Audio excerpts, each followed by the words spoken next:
Индивидуалната одговорност и постапките за утврдување на истата не ја поткопуваат институционалната и колективна посветеност.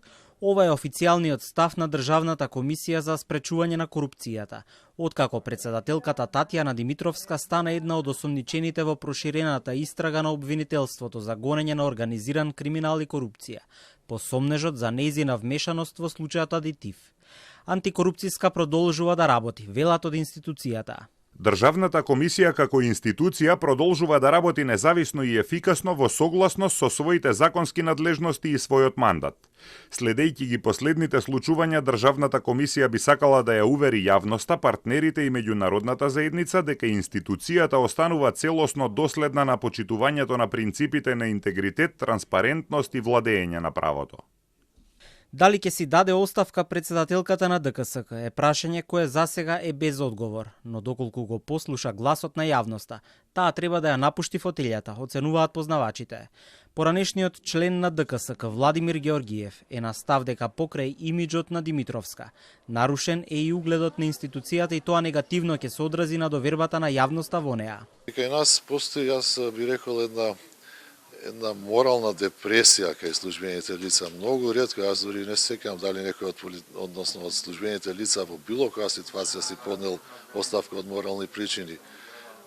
Останува незе да процени дефинитивно, иако притисокот на јавноста очигледно е голем и доколку таа би го послуша тој глас на јавноста, дефинитивно би требало да си поднесе оставка за ова што се случило. Тоа не значи дека со тоа признава својата одговорност, со тоа ќе си има постапка понатаму. Сомнежите за вмешаност во корупција на председателката на ДКСК се тежок удар за општеството, оценува поранешната прва антикорупционерка Билјана Ивановска.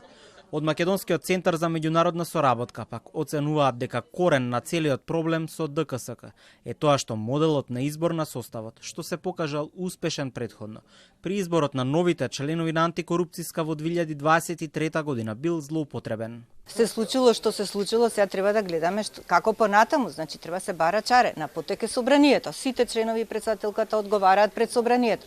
Кои механизми може собранието да ги преземе? Што може самата институција да направи од аспект на самопроценка на ризици од корупција? Ние сме правили претходно. Овој модел, односно овој начин на избор беше злоупотребен и видовме едно политичко влијание во изборот.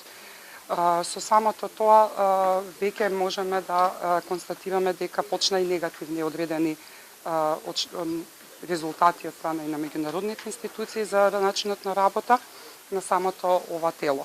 Татјана Димитровска минатата недела стана дел од истрагата во случајот Адитив и е осомничена за оддавање службена тајна. Кривичниот суд ја определи мерки, меѓу кои одземање на пасошот, како и забрана за работни активности поврзани со кривичното дело.